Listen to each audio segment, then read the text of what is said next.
Hey hockey card fans, welcome back to the channel. I went down to Heroes Cards and Comics and also to their neighbor Villains and picked up some hockey cards.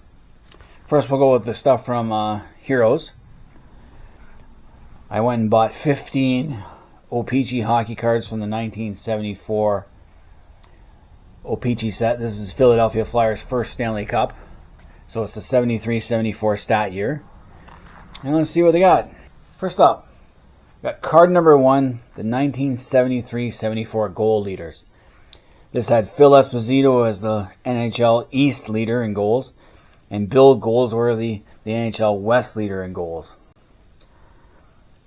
So you flip it to the back, and you find that Phil Esposito had 68 goals, and Bill Goldsworthy had 48 goals. Esposito was setting records back in the 70s. I think he held the record of 72 or was it 76 goals in a season before Gretzky smashed it. And then other 50 goal scorers were Rick Martin with 52, Mickey Redmond with 51, and Ken Hodge with 50. So Esposito really was head and shoulders above everyone else back then. And next up we have Buffalo Sabres team card. This is when Richard Martin, part of the French Connection, scored 52 goals. Rene Robert had 44 assists, and then Richard Martin had 86 points. Gilbert Perron was probably not far behind in either category. So we have New York Islanders right winger Ed Westfall. He was the captain of the team, and he was someone they picked up from the Boston Bruins. Ed Westfall had won 2 Stanley Cups with the Boston Bruins in 70 and 72. Pretty solid player. Good second, third line guy. And he won the Stanley Cup in 72. Then he was sent to the New York Islanders in part of the expansion draft. And that's where he spent the rest of his career with the Islanders. This guy had over 1,200 games and had 625 points. Just a good leader for the Islanders to have, their first leader. He retired at the end of the 78-79 season, so he missed the Stanley Cup run. Had he stayed one more year in 79-80, he would have had his cup, another cup. But he's already got 2 at Boston, so not bad there. Atlanta Flames center Kurt Bennett. He's got a goofy look on his face in his action pose. Kurt Bennett had actually been drafted by the St. Louis Blues in 1968. He was 16th overall, picked in the second round. Played like 35 games with the Blues before going to the Rangers and then going on to the Atlanta Flames. He went back to the Blues and then went back to the Flames when he finished his career. So he's been all over. He was part of a major trade in December 12, 1977. Traded from the Atlanta Flames with Barry Gibbs and Phil Meyer to St. Louis Blues for Yves Belanger, Bob McMillan, and Dick Redmond, and a round 2 pick in the 79 draft. I would have to say that the Flames won that deal because they got Bob McMillan. And later on they would package Bob McMillan and another guy, Don Levere, to Colorado for Lenny McDonald. Phil Meyer didn't play that well in St. Louis. And Atlanta already had Dan Bouchard in the pipes. So definitely a win for Atlanta. Left winger, LA Kings, Mike Corrigan. Mike Corrigan played for LA, then went to Vancouver as part of their expansion draft, then went back to LA, and then played for Pittsburgh for 2 years. I have some of his cards. When he was with LA, he had 37 goals, 30 assists for 67 points in 73, and then 74 his production dropped. But he played almost 600 games and had 347 points. So not a bad career as far as that goes. Played for some weak teams in LA. Hell, he only played 17 playoff games and had 5 points, and most of those were the LA Kings. Detroit Red Wings right winger Henry Bucha. He's got a nice headband there. Must be during a warm up. I don't know what the hell he's wearing a sweatband for. It's kind of funny to see him in that.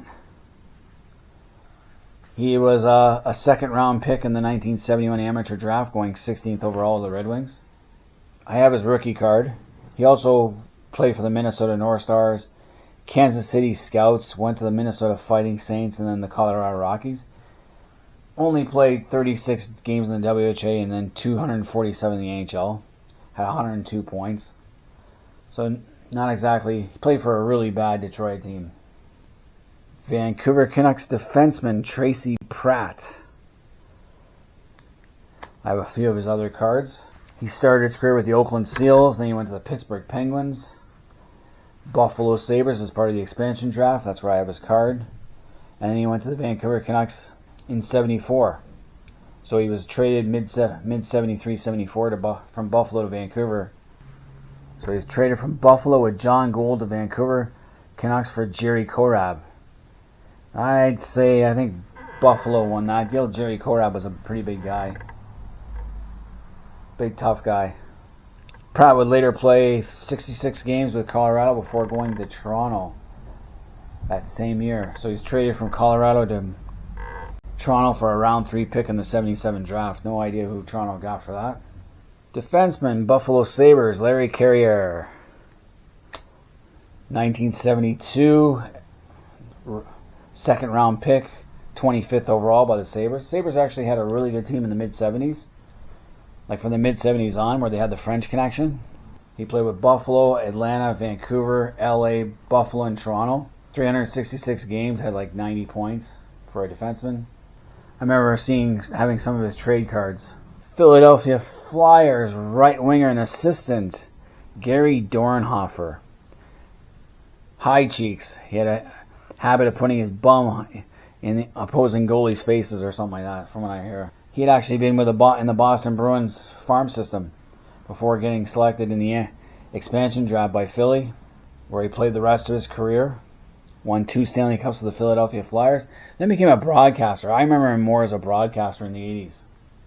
Gary Dornhofer with Bob Cole. He played 787 NHL games. Had 214 goals. 542 points. Played 80 playoff games, 17 goals, 19 assists for 36 points.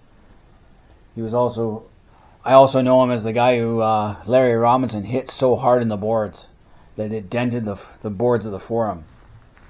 Larry Robinson came in with a legal hip check and just knocked him flat. He didn't get up though. It's not like he was hurt for long. So I got my first rookie card here. Center for the St. Louis Blues, Dave Gardner. This is his rookie card. By the way, these cards are all in fairly good shape. There's some minor creases in some of them. When you go to Heroes and you ask for hockey cards, unless they're in the display cases, you can ask, and they'll bring out a box from that year. And you go through, and usually there's anywhere from 3 to 9 or 10 cards of that player. And you can try and pick the best quality one. I know the Mike Corrigan, this was the one that was in the best shape. Most of them were in terrible shape for Corrigan. Dave Gardner had actually been he'd been picked 8th overall in the first round by Montreal in the 72 amateur draft. This is the same draft where Montreal got Mario Tremblay, Steve Shutt, Bunny Larocque, and John Van Boxmeer. Montreal had like 4 guys in the first round to pick from out of 16 teams. So Montreal did excellent in the draft. He only played like 36 games in Montreal. Then he went to the St. Louis Blues, California Seals, Cleveland Barons, and then a couple of games with the Flyers in the 80s. So he played for a lot of bad teams. He actually never played in the playoffs. Poor guy. Plays 350 NHL games but never makes the playoffs. That sucks. Center, Atlanta Flames, Bob Leiter. He had also been in the Boston Bruins farm system, played a bunch of games with them. So he played parts of 5 seasons with the Boston Bruins, but none on their cup years. One in Calder Cup with the Hershey Bears in the AHL. Then he went to the Pittsburgh Penguins, Atlanta Flames, Calgary Cowboys, and then back to the Atlanta Flames. So 447 games in the NHL, he had 224 points. Only played like 8 playoff games and had 3 goals. So Atlanta had a decent team in the 70s, but could never get over that hump in the playoffs. Defenseman Tom Reed, Minnesota North Stars. Wish I didn't quite do the close-up face shots of these guys, because some of them are damn ugly. Some of these guys are scary looking. Tom Reed played for the Chicago Blackhawks, and then the rest of his career with the Minnesota North Stars. He played 700 games with the North Stars, had 130 points, 42 playoff games with 14 points. Just could never had only one deep run in the playoffs with Minnesota. All right, now we're going into our goalies. I got 3 goalies here. First off, we have for Toronto Maple Leafs goaltender Doug Favell. Toronto had a real problem with goal in the early to mid 70s. They couldn't find anyone to stay long. Most of these guys were gone in a season or two. Doug Favell had been with the Philadelphia Flyers, part of the expansion draft. And then he went and played parts of 3 seasons with Toronto. So say 74 games with Toronto. Had 1 shutout. Had a terrible goals against average. He only won 26 games and lost 26 games and tied 16. So he had a brutal goals against average. Toronto did not have a good team in the early 70s. Basically, the Leafs were rebuilding in the mid to early 70s. They got Darryl Sittler. They picked up Lanny McDonald and Borla Salmon. And then they started getting better. And we have Washington Capitals goalie Ron Lowe. He's in a Toronto uniform. He was the other Toronto goaltender that year. In the 1970 NHL draft, he was picked in the 8th round, 103rd overall by the Maple Leafs. And he only played 42 games with the Leafs in 73. Had like a 3.9 goals against average, was 12, 24, and 4. His save percentage was like .881, so not very good. He's faced a lot of shots. Then he went to the Washington Capitals in their expansion draft, so he faced even more rubber. Played most of the games in Washington for 3 seasons, and his best season he had like a 3.88 after having 5.45, 5.46. Just not good for a goaltender's confidence. Won 30 games over 3 seasons, and he played an average 46 games a season. Then he went to the Detroit Red Wings. Oh boy, another winning club. Though he probably had the first shutout in Washington Capitals history. I'll give him that. Then in the 79-80, he went to Quebec Nordiques as part of the expansion draft. Then was traded to the Oilers. Spent like 3.5 seasons with the Oilers, and then went to the New Jersey Devils. So he didn't play with the Oilers when they were good. And he didn't play with the New Jersey Devils when they were good. He played with a lot of bad teams, unfortunately. Then last from this set, we have another rookie card here. Pittsburgh Penguins goalie, Dennis Huron. Look at the pads he's wearing. I remember using those pads in House League, that blocker and catcher style, in House League in the late 70s, early 80s. And I tell you, when equipment got wet, it was heavy, and it didn't slide very well. You couldn't do a lot. That's what I remember most from that equipment. Now, Dennis Huron had been picked in the 1972 amateur draft by Pittsburgh. He was a round 3, 40th overall. So not bad. He actually won a Calder Trophy in the AHL with the Hershey Bears. Played 26 games with Pittsburgh the first time around.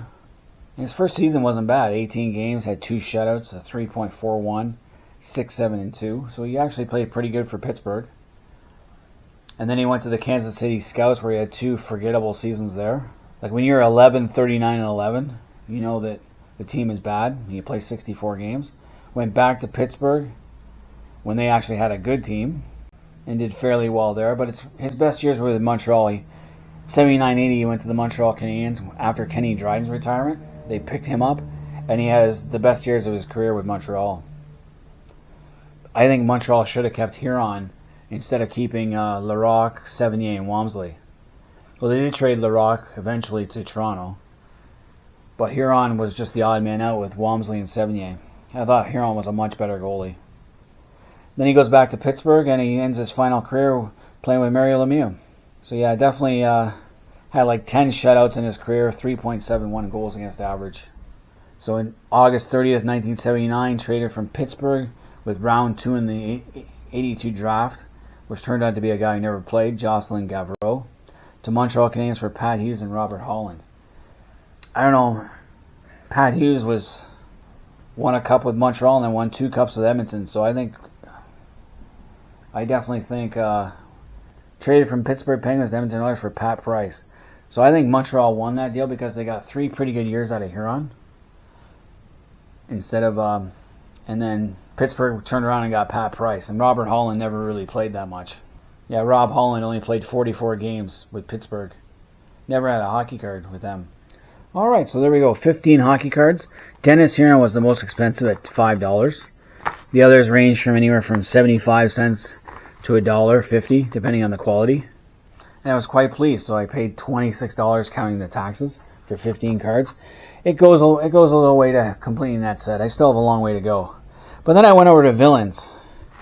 And at Villains, I got a binder for $5. Now they had about 6 or 7 crates of sports cards.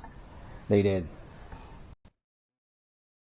These are from the 1993 O-PEE-CHEE Premier set. These are all from the 1992-93 stat year. So this is Montreal's Stanley Cup, their last one, and the last Canadian team to win a Stanley Cup to date. Though several NHL teams like Montreal, Calgary, Edmonton, and Ottawa and Vancouver have all been to Stanley Cup finals since then. Vancouver twice, and they've all lost. Patrick Waugh is the number 1 card. There are 528 cards in this set. There's only 25 rookie cards in this set. I was kind of surprised. Usually this type of set, you would have more rookie cards. But the problem is the hockey card industry was so saturated by this time that even though this is Eric Lindros's first stat year, it's not his rookie card for this one. They put out cards before he was even drafted. This is the year Teemu Selanne came in his rookie year and scored 76 goals, which was tied with somebody. I think it was McGillney. Like rookies were Rob Gaudreau, who I never heard of actually. I'm trying to find a rookie that's any good. Kurt Mulvey was a rookie card. Some guys I never even heard of. It's interesting to note that Wayne Gretzky was card 380 in this one. So he's not even at the top. Gretzky was hurt that year. Didn't play as many games. Mario Lemieux won the Art Ross, but didn't win wouldn't have won the goal scoring title, like I said. Darren McCarty was a rookie that year for Detroit. Bobby Dallas, I remember that one. Mark Messier's cousin Joby was a rookie, and that's it. There's no real good rookies in here. So I am missing 127 cards from this set. And the cards are in excellent shape. They are. Can't go wrong with that. They are in excellent shape. This is also the year that Florida Panthers were coming in the NHL, as well as the Anaheim Ducks. They have their own special cards here. Tampa Bay and Ottawa came in the league. San Jose had been there for 2 years. So this is the first year for Tampa Bay and Ottawa, their stats. You can see the stats on the back for for these players. Mario Lemieux had 55, was a plus minus of 55. They had plus minus layers. They had a lot of dumb cards in here. 528 cards, and they put stuff like plus minus. Who cares? Goal scoring, yes. Points, yes. Assists, yes. Maybe the old penalty minute leaders. That would be nice.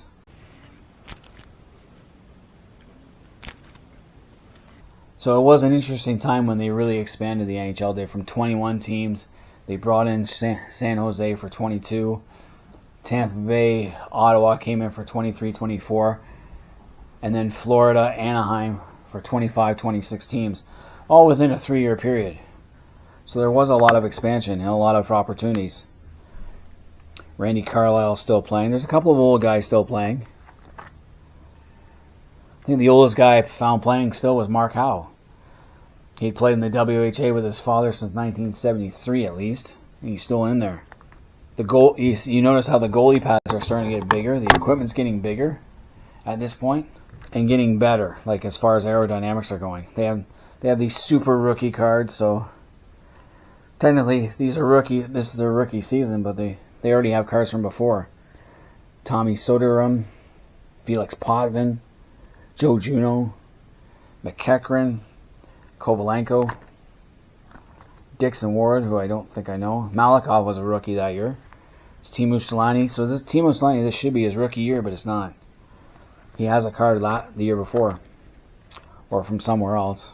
So O-PEE-CHEE went from having cheap cardboard to actually high quality cardboard. They were starting But O-PEE-CHEE would stop producing hockey cards soon after this. They didn't do many more. And then they started redoing it in the 2000s. So when Grant Fuhr was with Buffalo, Scott Mellenby went to Florida. Florida actually had a pretty decent expansion team. They went to the final within a couple of years. But they lost to Detroit. 93-94, that year was when the New York Rangers finally ended their huge slump. So these cards came out that year. So like I said, it's an interesting set. They had these stupid cards like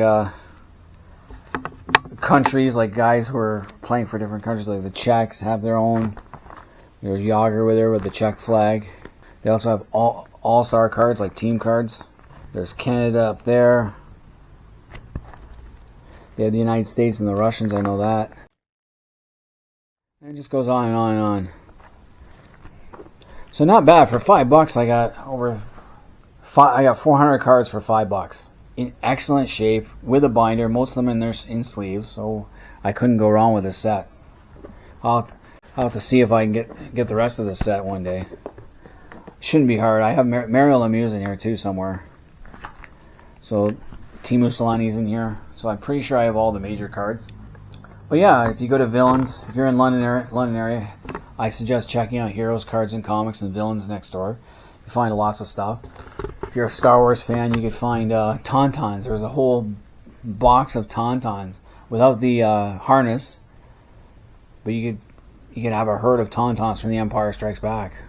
You put the action figure in the little hole in the middle, and then they had like 6 or 7 X-wing fighters without the guns. They have some of them don't even have the canopies, but they have or the guns, but it's just the frame. So they have quite a lot of interesting stuff there at Heroes, and they have cards and comics, which is the main thing. They also had records, so I definitely have to go back there. But anyway, any hockey card fans out there, let me know what you guys think. And question: who was for the Philadelphia Flyers of their Stanley Cup years of 74 and 75? Who was your favorite Flyer? They all had colorful nicknames like Dave the Hammer Schultz, Andre Moose DuPont, Reggie Chief Leach, though he wasn't there for the first one, he was there for the second one. They had Big Bird Selesky, stuff like that. They had some really colorful names. Terry Crisp was on that team. Bobby Clark, Bill Barber, obviously, Rick McLeish, the Watson brothers. So they had a lot of good players. My personal favorite on the even though I'm not a Flyers fan, I'm a Habs fan, I personally like Bernie Parent. Bernie Parent was the first goalie to post back-to-back 12 shutout seasons. So all you guys, who's your favorite Flyer from those 2 seasons?